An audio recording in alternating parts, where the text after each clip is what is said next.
Genesis chapter 38. About that time, Judah separated from his brothers and went to stay with a man in Adullam named Hirah. While there, Judah met a daughter of the Canaanite named Shua. He married her. They went to bed. She became pregnant and had a son named She got pregnant again and had a son named Onan. She had still another son. She named this one Shelah. They were living at Kezib when she had him. Judah got a wife for his firstborn. Her name was Tamar. But Judah's firstborn, grievously offended God, and God took his life. So Judah told Onan, "Go and sleep with your brother's widow. It's the duty of a brother-in-law to keep your brother's line alive." But Onan knew that the child wouldn't be his. So whenever he slept with his brother's widow, he spilled his semen on the ground so he wouldn't produce a child for his brother. God was much offended by what he did and also took his life.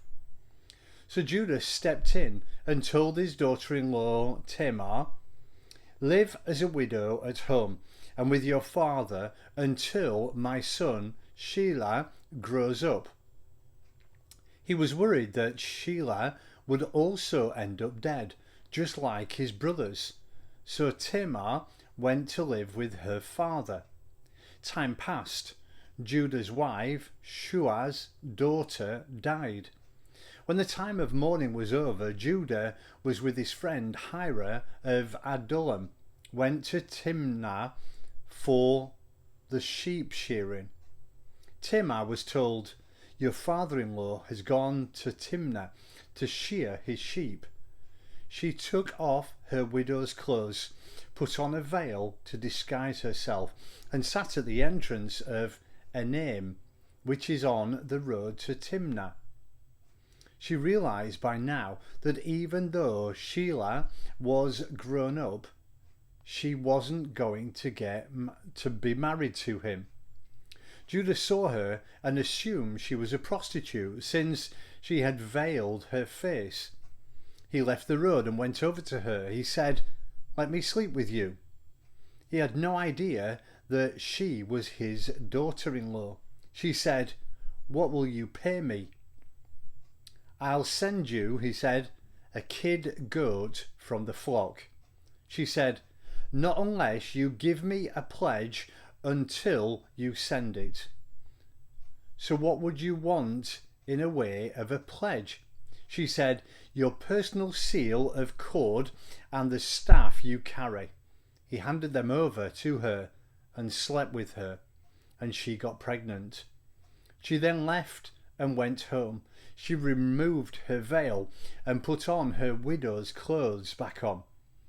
Judah sent the kid goat by his friend from Adullam to recover the pledge for the woman, but he couldn't find her. He asked the men of that place, "Where's the prostitute that used to sit by the road here near Enaim?" They said, "There's never been a prostitute here." He went back to Judah and said, "I couldn't find her. The men said that there has never been a prostitute there." Judah said, "Let her have it then. If we keep looking, everyone will be poking fun at us. I kept my part of the bargain. I sent the kid goat, but you couldn't find her." 3 months or so later, Judah was told, "Your daughter-in-law has been playing the whore, and now she's a pregnant whore." Judah yelled, "Get her out here. Burn her up." As they brought her out, she sent a message to her father-in-law, "I'm pregnant by the man who owns these things. Identify them, please. Who's the owner of the seal and cord and the staff?" Judah saw they were his. He said, "She's in the right. I'm in the wrong.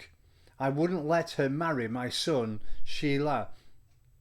he never slept with her again. When her time came to give birth, it turned out that there were twins in her womb. And as she was given birth, one put his hand out. The midwife tied a red thread on his hand, saying, "This one came first." But then he pulled it back, and his brother came out. She said, "Oh, a breakout." So she named him Perez, Breakout. Then his brother came out with the red thread on his hand. They named him Zerah, Bright.